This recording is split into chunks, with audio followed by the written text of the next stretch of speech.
So a lot of mothers and a lot of people think that birth is just the very first birthday of a child, and it's an exciting start of a new journey. And I truly used to believe that it was just that until I had my first child, and I really got affected by how my child entered this world, how I was treated, what was the environment around me. And it wasn't until I had my second child with like completely different birth experience that I realized that birth was truly a rite of passage, and how a mother enters motherhood completely changes the way that she shows up for herself and the way that she shows up for her family. And so my name is Jeri. I'm a mom of three. I We used to live in Australia and we live in the Philippines now. It's late at night. It's almost 11 o'clock, I think. I'm in my pajamas and I still have a whole bunch to do. And so I apologize if this will be a bit scrambled, but this is my extremely long overdue first birth story.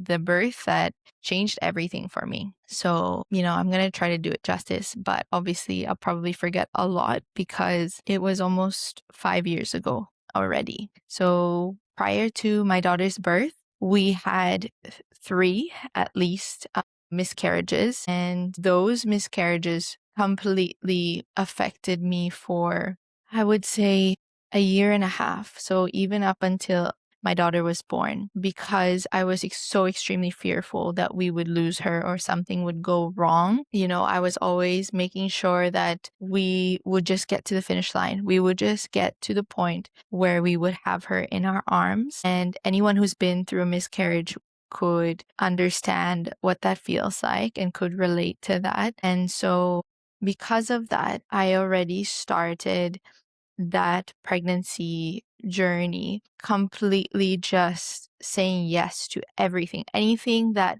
meant that my daughter was safe, anything that was recommended by health professionals just to get my daughter in my arms. And obviously, it's a completely different story now. But long story short, towards the end of my pregnancy with her, she was not growing. And when they measure your tummy and then they check your growth every 2 weeks. So because I was technically like a low risk pregnancy, once I passed the first trimester, I would come back only every 2 weeks towards the end of my pregnancy to see a midwife. And it started at 32 weeks. They were like, oh, you're measuring a bit behind, but that's okay. That does happen. And then came back at 34 weeks and I was still measuring like 30 weeks. Like nothing had changed. And then came back at 36 weeks and I was still measuring way behind, like she wasn't growing. Then they sent me in for ultrasounds. They sent me in for, the stress test to make sure that she's um, you know, still her heart's still beating and all of those things. And they're making sure that I count her kicks and her movements. And that was already causing a lot of anxiety for me. As a mom who had been through prior miscarriages, I was just, and obviously the internet is, every single story is out there on the internet. So I had seen a lot of, children, babies born sleeping, like those type of stories. And so that was extremely stressful and causing a lot of fear and anxiety for me. And to the point where we studied like everything. I sat my husband down to watch how to safely like put a baby to sleep in the crib. Like I told him, like we're never gonna co-sleep. Like that's how babies die, and all these different things. It's just fun, like crazy to think of right now. Like anyway, so 36 weeks comes along and she's not growing, and they're like, well, we're slightly concerned. And then 38 weeks came along and they had to call in the head midwife of the clinic that I was going to. And she was saying like, I'm not happy with these results. I'm very, very concerned. And if like, she sent me straight to the hospital from that clinic to stay for a couple hours so that they can monitor my baby. And she said, if you don't go into natural labor by this certain date, like I think it was like 3 days later, we're going to induce you. Which by the way, none of this was like actually like brought up as a suggestion or asking or anything. It was like, if you don't go into labor by this day, you're getting an induction by this day. And me being extremely fearful and just wanting my daughter to be in my arms, I said, yes, yes, I'll do everything. I was also a first time mom, so I was just so excited to have her in my arms. So like an induction meant like, okay, finally we get to have her right here physically with us. And so I tried doing everything that would naturally induce labor. And she didn't come. She was so high up in my womb that when I had to go in for the induction, that was actually the most painful part, was when they had to put the Foley tube in and the midwife had to do like the stretch and sweep and like insert herself, her hands there. That was the most excruciating pain, like worse than and I have had 2 unmedicated births, and that's still by far the worst pain ever. And I had no clue what a physiological birth or like just having my own bodily autonomy meant. I just thought, yes, I'm gonna go with this birth wanting a natural birth, no drugs, because the only thing that I had read up was that, an epidural is fentanyl, and fentanyl will go into the baby's bloodstream. And then, the baby's first day of life, she has drugs in her system and this and that. I didn't know that there was such a bigger picture to having a medicated versus unmedicated birth. And so I told Jaden, like, we're going to do our breathings. We went through, those birthing classes and told him what to say to me. We did the pressure points, like all of those things. And anyways, I'm getting ahead of myself. But when the midwife, who was an elderly lady, she was the very first one throughout my whole pregnancy experience to actually, before she touched me, she would put her hands down and she would tell me what she was about to do. And she would actually ask, now, are you okay with this? Can I proceed? And I found that so odd. Like, I found that so odd because I was like, yeah, like they're telling me that this is going to happen to me. Why are you asking permission for what I'm already being told that would happen to me, And I found her so extremely lovely. And I could tell now, looking back, she was already so tired of the medical system and what she saw every day. And I think that's why she always presented it as, you have bodily autonomy over your body, and this is what we are about to do to you. And you can always say no to this. And that was the first time that type of thinking ever crossed my mind. Anyway, so the fallopian tube, it's not called the fallopian tube. It's called the Foley, what's it called? Foley balloon was inserted. And that was the worst cramps, like the worst cramps. And I was sent home, and they were the worst cramps because I wasn't in labor, but my body was saying, get this thing out of me. Like my body was actually contracting just to get that thing out of me, to the point where the contractions got so close together. I was bleeding. I was in so much pain. And I was like, this is it. Like, we're in labor. Like, finally we get there. Like, maybe I'm at a 6, maybe I'm at an 8. And we get there and they take the fallopian the Foley balloon out, and the midwife is like so quiet because crazy thing is, so we get to the hospital, and my husband, because this is in the peak of COVID, this is July 2021, when our state in Australia that we lived in wouldn't even let us leave 5 kilometers to, get groceries.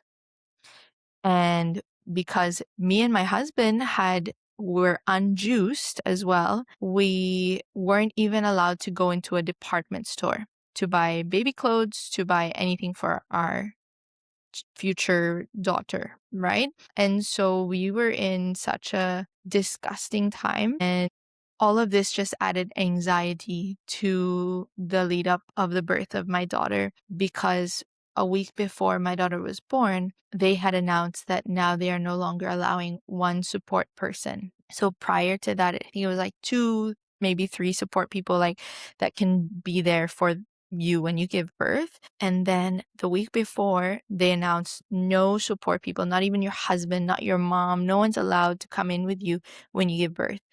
And that put me into a complete like spin. Like I was freaking out because obviously I wasn't born in Australia. Australia wasn't home for me.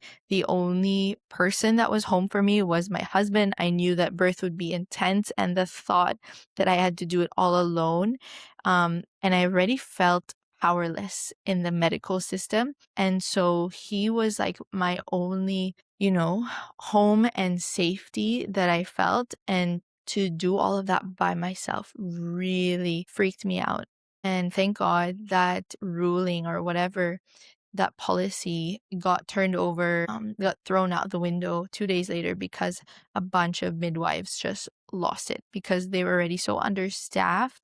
And to take away support person means more work for them, and which, they already extremely stretched. Midwives in the medical system are extremely stressed and stretched. And so, yeah, so that got thrown out. But then they said your support person can only be in the hospital when you are in active labor. So not early labor, active labor. And as soon as your child is born, they have to leave. They can't stay with you in the hospital.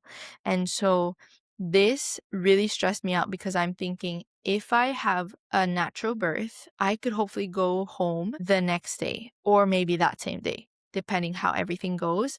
Because all I'm thinking of is I do not want to be apart from my husband, and I don't want to, be stuck in a hospital alone. And if I have a cesarean or a C-section, that means at least 2 to 3 days stuck alone, like having a major operation and not having anyone by my side.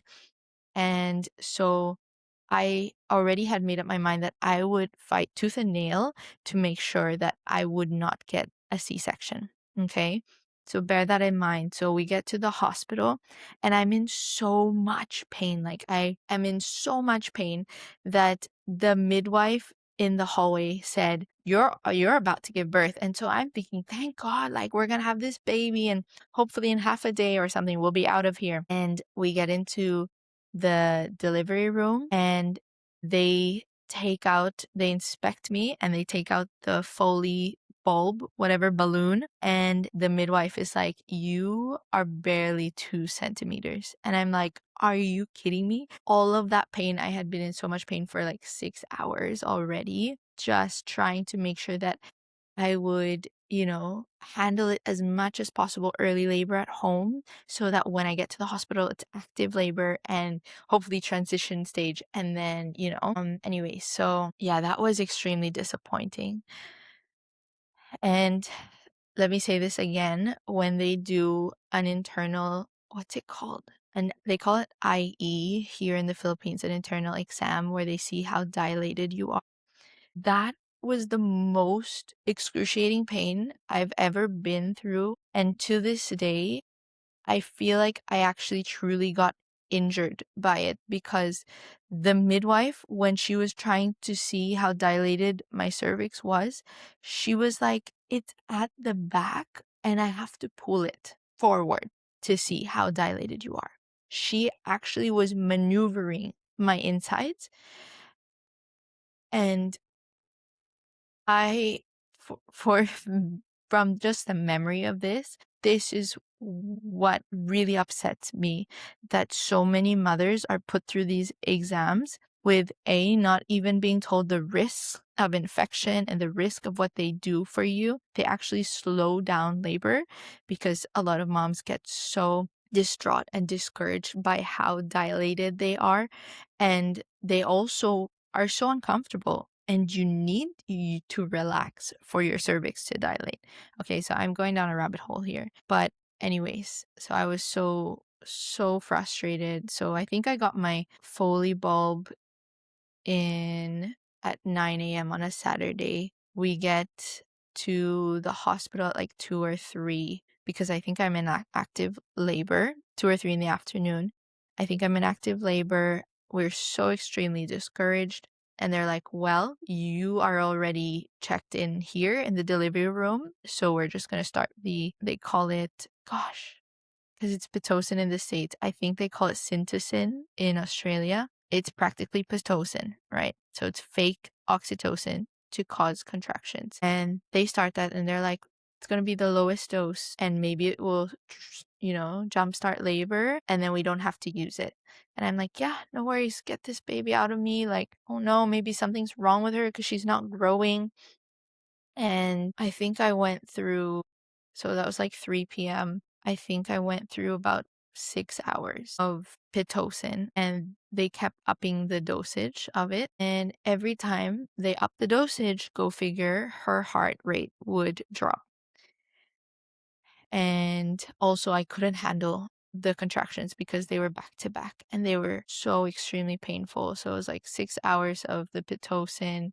They would have to lower the dosage. And then every 2 hours, someone would come, check how dilated I was. And that was the worst pain and also increasing my risk of infection, by the way. And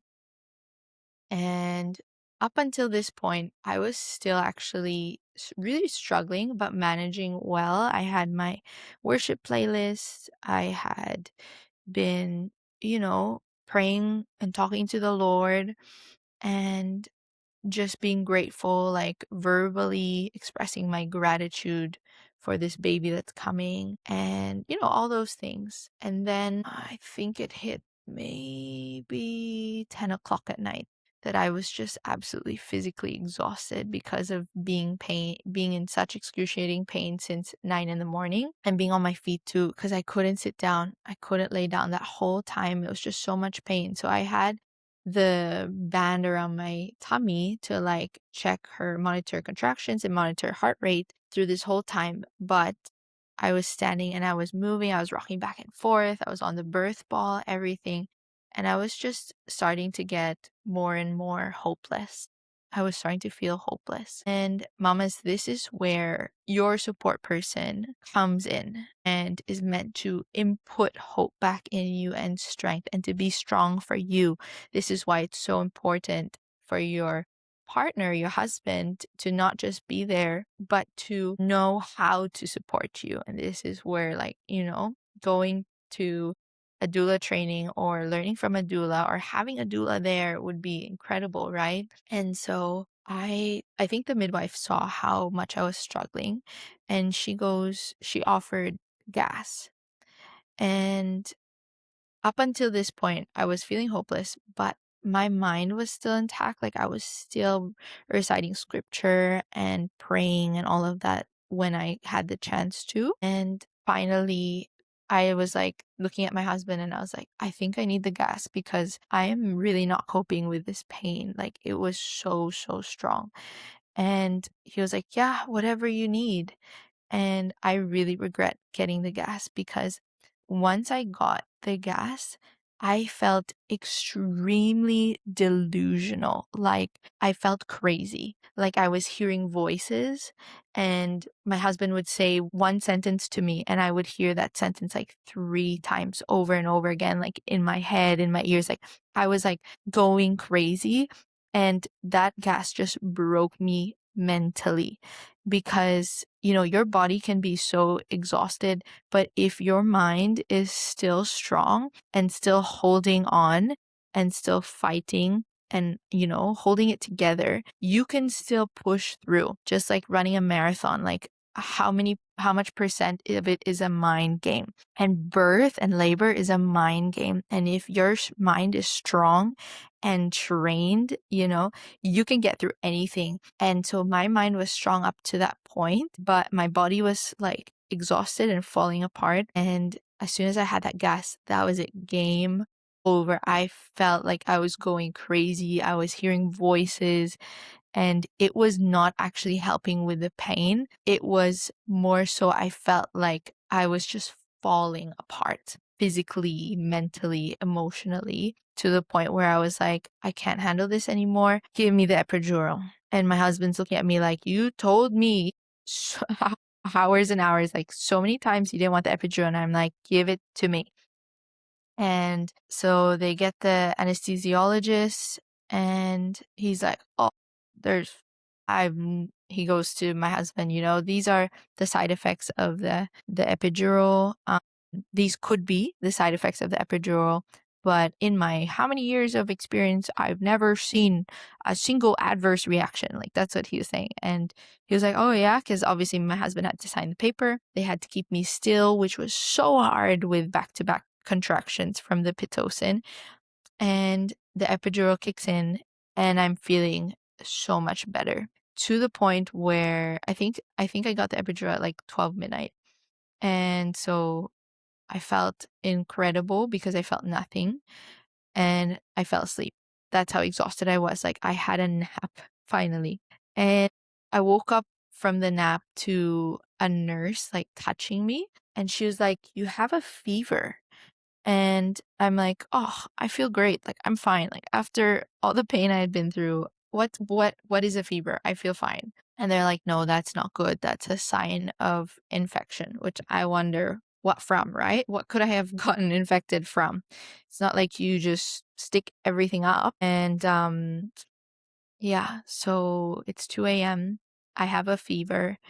And oh, sorry, before I had the fever, after they got the epidural, they broke my waters because they're like, "We really need to speed this along. You're still at like a 2." Like, I was still at a 2 at 12 midnight. I think after I got the epidural, they checked me again. I was at nothing, like practically nothing. She had not even descended. And they're like, "This is bad. This is not looking good. You cannot have had an induction for more than 24 hours because you have a high risk of a fever. She's not handling the Pitocin. Her heart rate's declining." And so all these things, they're just literally saying like, "We need to bring you in for a C-section." I'm like, "No, give me time." And they're like, "Okay, we're going to break your water." And I'm like, "Yes, do it, because I want her here with me. I don't want to get a C-section." And then they break my water, and then I wake up with a fever, right? And I think it's 2 a.m. And they're like, "This is really not good. You have an infection." And they're like, "We need to take you in for a C-section." And I'm begging at this point. Instead of midwives coming in, they've now labeled me as a high risk um, patient because I have a fever, and it's going to be 24 hours since my induction started, and I'm still at like a 3, right? And so they are telling me like, "We need to get you in for surgery right now. This baby's not handling."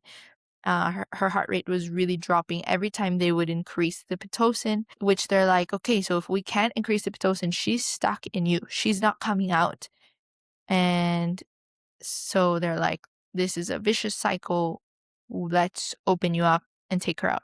And I'm begging them, "No, I don't want a C-section. Just give me more time." And so the doctor is like, "All right, if by, the next time I give you an internal exam, if you hadn't transition to like a 6 or an 8, we're taking you in for a C-section," right? And so at this point, I'm messaging my mom. I'm like, "Please pray. She needs to come out now because I do not want a C-section." And so then gosh, it's all kind of a blur to me. This is what happened after that. Before you know it, so after the epidural, you're stuck in bed, right? You can't move. Before you know it, half of my side starts feeling everything, half of my body. And I'm like, "Doc, I am feeling everything, and there's nothing worse than feeling everything and not being able to stand up and move." Like, when you have contractions, mamas who've had natural births, like, movement is like what will like carry you through. And so when you're a vegetable and you're feeling the intense contractions, there's nothing, it's torturous. And I'm like, I am feeling everything right now through this side. And so they're like, "Whoops, like, let's call in the anesthesiologist and fix you up." So he's like, "All right." Comes in 20 minutes later, and he's like, "I need to up your dosage. I don't know why you're feeling that, but I need to up your dosage." So he upped the dosage, and then it went away. And then before you know it, another 20 minutes later, the other side of me starts feeling it. Then they call him in again, and he's like, "I need to up your dosage." And then the doctor comes in, and she's like, "You still have a fever? You still have an infection?" oh, she's still only at like a 3. If she doesn't come out within whatever time, we're gonna do a C-section. And then the epidural starts working again and I'm feeling better. And then however many minutes again, I'm starting to feel everything. And the anesthesiologist came in one last time and he said, I cannot add any more to this dosage because you have reached the limit that it's extremely dangerous for you and the baby to add more drugs. And I'm like, I understand, but this is, torture. And then the doctor comes like, everyone's just in, and it's just bad news all around. And it's around 5 in the morning, and it's really bad news, right? Because I'm in so much pain. I have a fever, and she is not coping. And then the worst part is that because she's such a tiny baby, she was measured to be like less than 5 pounds at 39 weeks. That's why they're inducing me, right? They're like saying that she cannot handle this and she doesn't have much on her to handle the stress of her heart rate lowering so bad. And then on top of that, they were worried that she would have really bad what's it called? Where she would have really low blood sugar. I think that's what it was. Because I'm trying to remember why. Yeah, because she was tiny. And then also yeah, that's right. They kept losing her heart rate. Like the machinery around me wasn't working. They kept losing it. And they're like, this is not working. We need to put a little pin on her head. Mind you, this is the pin that they put on her head. They screwed something onto her head, right? They never told me that there were any risks to this. And they're like, this is a better option with monitoring her heart rate. So they went up there, they screwed something onto her head. Lucky they got her head. And because mind you about this pin is that there have been instances where they've accidentally screwed something else and it's not the baby's head or the baby's gone blind. Anyways, very frustrating. And they're now concerned about her. Yes, that's right. It's her stress levels, not her sugar. They were scared about her. There's a term for it, a medical term for how much stress a baby can handle.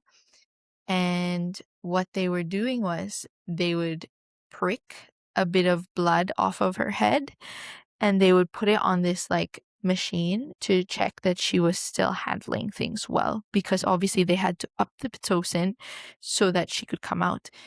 And so what happened was, trying to remember. So what happened was she wasn't handling things well. And the doctor said, that's it. We're going to wheel you into, the operation room. And I said, just give me a few more minutes. Like, please, she's going to come. And nobody believed me because the last time they checked me, I was still like at a 4 at 5 in the morning. And I prayed so hard that she would come. And before you know it, like I was in excruciating pain because obviously I could start to feel everything. And the doctor came in and she goes, I'm going to check the baby's stress levels again.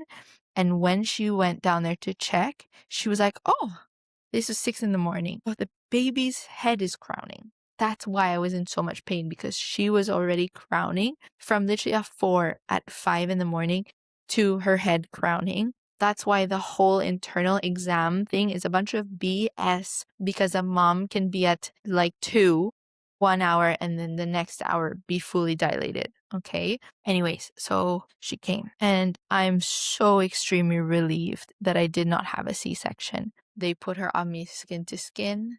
They put her on me right away. They also had to test her sugar levels because she was extremely tiny. She weighed 5 pounds flat for a 39-weeker. She looked like a premature baby, and she was the most, beautiful little alien. Literally, she looked like an alien, like all wrinkly, but the most beautiful thing I've ever seen. And I will always remember that moment as just like, you are never the same again. Never the same again. And I'm so grateful that my husband was there next to me. Where I live here in the Philippines, mothers are not allowed to have a support person or their husband in the delivery room with them. And obviously that's a rabbit hole for another time. But yeah, I'm so grateful that my husband was there. And the midwife that was in charge, she actually said, Jaden, my husband, can stay for another hour, even though technically he was meant to be kicked out. As soon as the baby was born, as soon as my daughter was born, he was meant to be kicked out. So I'm grateful that he got to hold her and do skin to skin with her. And yeah, I was in such a bubble of like love for the first like 20 minutes. And they had already obviously been acting weird with me because prior to her delivery, I said, I don't want any VAXESs. I don't want any juices for her. She's not getting any of it. And they're like looking at me like, we've heard this before. So you're one of those. And I say that, but I'm obviously still scared of being treated differently by them. And so I'm trying to be extremely nice to all the medical staff because I do not want, prejudice, right? And they all of a sudden are like, all right, 20 minutes has passed. Now get on up and give yourself a shower. And I'm like, what? I cannot feel my legs like properly. I could feel like from my waist, from my bum up, but my actual feet were completely numb because of the dosage that they had to put me on. And I'm in shock because they're like, all right, your husband's holding the baby, so like you get yourself on over there and wash yourself up. And I'm like, okay, like sure. So I'm struggling to have a shower. And mind you, I still have the catheter because when you get an epidural, you get a catheter. And if you don't know this, you should know this, that they stick a tube up you for, to pee because you can't feel anything. And so you're holding your bag and you're in so much pain and everything's extremely tender. And that was like the first like reality check of what my body had been through and what it's feeling right now. And I wobble over back to the bed and I'm feeling somewhat better because I had a shower, right? And it's 6 a.m. and we're extremely exhausted. And then they're like, all right, now you're going to the maternity ward because they need to get another mom birthing in the delivery room. And they're moving me and my baby to the maternity ward. And they're like, all right, say goodbye to your husband. And the maternity ward was on another floor. And I was in a ward, which meant that there was another mom in the same room as me. And at first, like things were like good for like the first hour maybe, but I still couldn't feel my feet. I was really tender. I was more so tender, from the catheter. Honestly, it was really uncomfortable. I had antibiotics and an IV drip in my arm because of my fever. They're like, we don't know why your body is having fever, so we're just automatically going to dope you up with antibiotics, which obviously goes straight to the baby. And so on one side, it was my left side, I had the IV drip. No, sorry, my right side, I had the IV drip. And then on my left side, I had a catheter bag next to me. And mind you, this is one of the busiest public hospitals in Sydney. And you'd be lucky to like have a midwife check on you every hour because it was that busy. And so going up to the bathroom with needles on one side and then having to hold a bag and you have to wheel the whole like metal equipment and you're connected to different cords and wires on different sides. And then your baby starts crying. Like that was just so difficult. And then they start treating me differently because obviously they had it on their record that my daughter had no juices. And so they sent in a pediatrician 2 to 3 times that day to talk to me that I would practically be killing my daughter by saying no to things. And I said, yeah, but me being so fearful of being treated differently, I just wanted to let them know, like, me and my husband are still thinking about it. Like, I wasn't truthful to them. I lied to them. We were not thinking about it. I already knew that I didn't want to give it to her, but I didn't want to be treated differently, and which failed because I already was, and they were really scaring me and treating me differently. And then on top of that, midwives would come in and be like, "Oh, you took yourself to the bathroom? You didn't even want to ring for us?" They were making fun of me for taking myself to the bathroom and not calling on them to help me But I'm like, if I called on you, how long would it take you guys? Like, what, 30 minutes? Like, anyways. So then they would offer me painkillers, and I'd say, "No, I'm fine." And probably I was just tender. I wasn't in a lot of pain compared to obviously what I had just been through. And so they were literally laughing in my face that I was saying no to painkillers and making fun of me to my face. Whoa, she's not in pain like that. And I just thought like, ha ha ha, like I'm truly like, I was in a lot of pain a few hours ago, so this feels like nothing. And then so that's day one in the hospital. And then day two comes around and I'm begging them like, when can I go home? And they're like, well, you can go home as soon as your antibiotic cycle is done, because we're not going to let you out before the antibiotics is done. And I'm like, sure enough, yeah, no worries. So it's meant to finish on day two.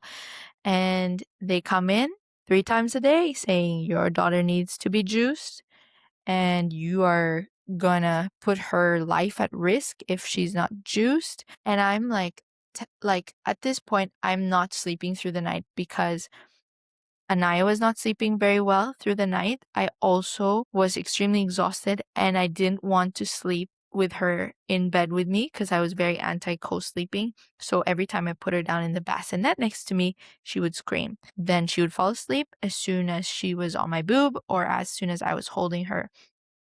And so I wasn't sleeping because I'm fearful that I'm going to suffocate my child. And so I was like thinking like, man, this is the part where my husband would be a dream to just have next to me, so he could hold her so I could go to the toilet, or he could hold her so I could actually eat a meal.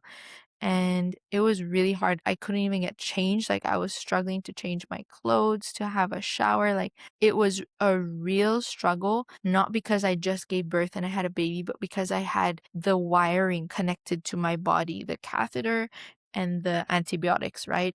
That was really difficult. And then on top of that, I felt like I was being made fun of. I heard them in the hallway make fun of me. And this is day two. And I remember one student midwife came in, and I could tell she was a student because she had like a student ID tag thing, whatever. And she goes, "How are you today?" And I just started crying. I was like, "I just want to go home. My antibiotics are done." This was like the end of the second day. Like, my antibiotics are done. Like, I don't understand why I can't just go home. I need my husband. I'm really struggling. And she goes, okay, I'll let the front desk know, like the desk know, and I'm gonna talk to them and we'll work on your discharge papers if you're allowed to go home. And I'm like, yeah, and so I'm hopeful. And then this senior midwife comes in and she looks at me, and she's the one that started making fun of me, saying no to the painkillers. And she looks at me and she goes, "So I heard you want to go home?" Ha ha ha. "You're not going home anytime soon." And she laughed at me as I was crying. And I'll never forget the feeling that I felt like I was a prisoner. I felt like my child was not my own child.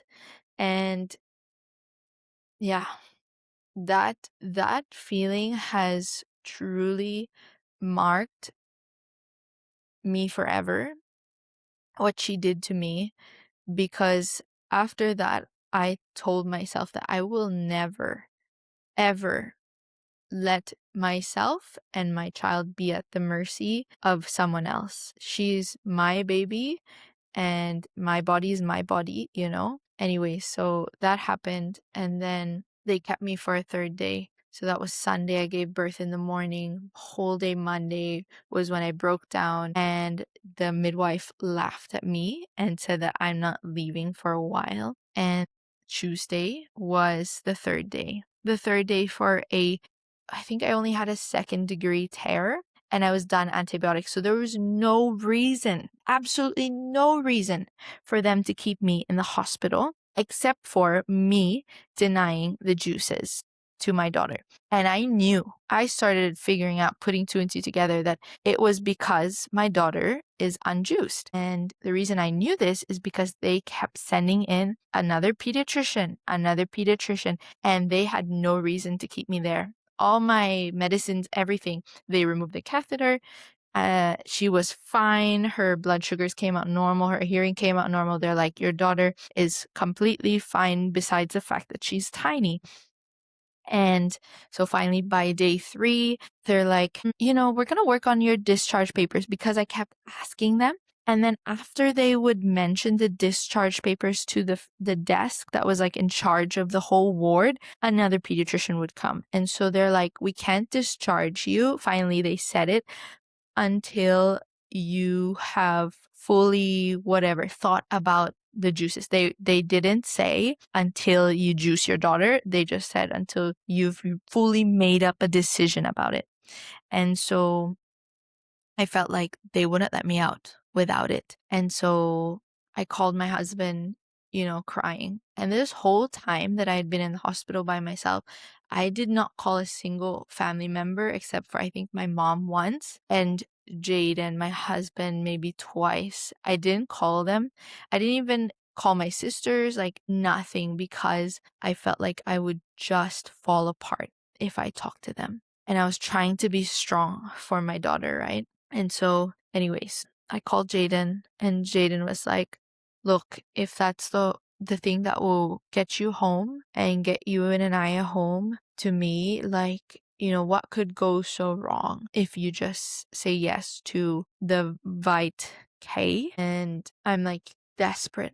I'm desperate to be together again with my husband, and to be at home, and to not feel powerless, and to not feel, helpless. That's really how I felt in the hospital that whole time. And so we gave into it. And I kid you not, 20 minutes after they juiced her, they gave me the discharge papers, and I was out 30 minutes after. That was the only reason they kept me in there.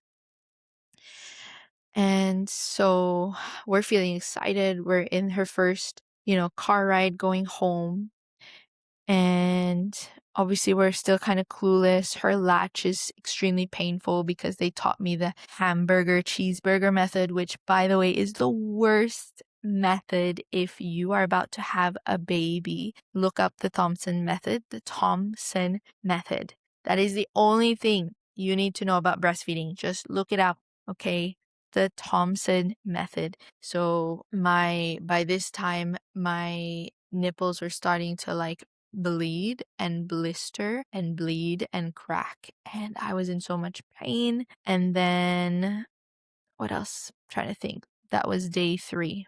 Anaiah, day 3 of her life. That was Tuesday. Finally, they let me go because I said yes. Then the next day, which is their standard procedure, a midwife will come to your house for a home visit and check on baby. How is baby going? How is the latch? How is baby feeding, sleeping, pooing, peeing? All of those things. And she just started to notice, like, she was like, oh, your baby's doing so well. Like, she has lots of dirty diapers. Like, she looks great. And then she noticed Anaiah's eyes were really yellow. And she goes, I think she has jaundice. And I go, yeah, maybe she does. But like, and she goes, is she still feeding well? And I go, yeah, she's feeding well. And the midwife says, well, it's just standard procedure. I just need to prick her foot for blood and send it back to the lab to make sure that her jaundice levels are not high. And she goes, but looking at her, she looks great. Like, she's going to be fine. She's going to pass with flying colors. She like reassured me. And I was like, okay, that's great. Okay, no worries. And 2 hours later, after that clinic, we were actually, can't remember where we were. I think we were just getting groceries, which is like the only thing we're allowed to do at this time because obviously we're unjuiced. And she calls me and she goes, I have not so good news. Your daughter's bilirubin levels are extremely high. They're on the threshold of needing a blood transfusion. And she goes, you need to bring her in right now. But the only problem is the hospital where you gave birth is full. You have to bring her into another hospital. And I'm like, okay. And I start crying because I feel like, man, we just got out and we're gonna go back in. And then I start noticing that like she's sleeping for a long time. Like Anaiah was not really waking up for feeds. At first I thought like, wow, she's having a really good sleep. And then like 2 hours pass and then it's like 3 hours and she's like very lethargic and not opening her eyes. By the time we packed a bag, we rushed to the hospital that they sent us to, and I was unresponsive. She was not opening her eyes and she was limp and she was so yellow. Like it happened like that, like crazy fast. And here again, they wouldn't let Jaden in. And so I had to carry Anaiah, carry the things. And we're going into a hospital that doesn't have a good record. Like it's a really bad review hospital for really poor care. But that was the only hospital that was available to take her. And they send us into the nursery. And I see there's like 6 babies there for, special care. And there's only 2 nurses. All the babies are like crying, like they're just, and the moms and the dads, they're not allowed to stay there with the baby because of COVID protocol, because of the pandemic. And then they tell me, yeah, you can't stay here. You can pump milk and deliver milk, and you can't stay here though. And that was the most, traumatic thing for me and my husband, that we had to go home without our baby, right? And they were like, if she doesn't respond to blue light, because they had to put her in the blue light aquarium practically. And she was so tiny, like she looked like a premature baby. And they were like, she is right at the threshold. And if you had come in any later, she would have needed a full blood transfusion and it wouldn't have been good for her. It would have been very dangerous for her. And they're like, if she doesn't respond, then, it's not a good sign if her bilirubin levels don't go down. And they had to poke her and put so many things like up her and everything. Like it was the most traumatic sound I've ever heard, was the scream that came out of Anaiah when they had to do all of that stuff to her body. And then when they told me that I couldn't stay there, we had to go home without her, and that they would just call if there was anything wrong.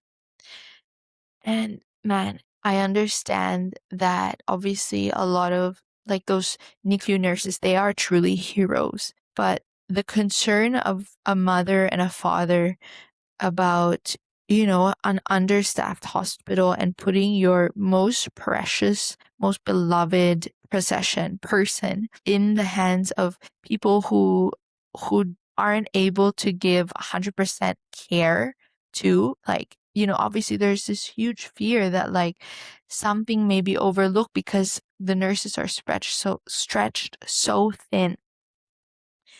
And they did warn us that like, her liver could completely fail if she doesn't respond to it. And we asked them, how long will she be in here for? And they said they have no idea. They can't give us an answer to that. And long story short, she did respond very well to the blue light therapy. We got to go out, I think, the next day, which was like a miracle, like praise God. They were actually really surprised. And so the rest of my postpartum experience with my daughter was just feeling powerless, feeling like I had to lie to people just so I wouldn't be picked at or treated differently. I felt like I couldn't even protect my own daughter. I felt a huge amount of regret for just giving in to the juice, because obviously I knew that her hyperbilinemia came from the juice, which is one of the major side effects of it. And I know that it came from that because she was a completely healthy 2-day-old with absolutely no issues. And within less than 24 hours after the juice, we had to rush her back to the hospital. And so, the first few months of her life, on top of the fact that we were living in a country that we did not have freedom of choice, just it all ganged up on me, obviously my husband too, but it felt like I was drowning. It felt like I couldn't even protect my own daughter. I couldn't even make the right decisions for her and for her health because I felt so powerless. And so this is why I am extremely passionate about supporting mothers, enabling them and showing them, that they can stand up for what they believe, that they should know that they have freedom of choice, that they have bodily autonomy over themselves, over, how they birth, over how they care for their children, that they are not at the mercy of a medical system.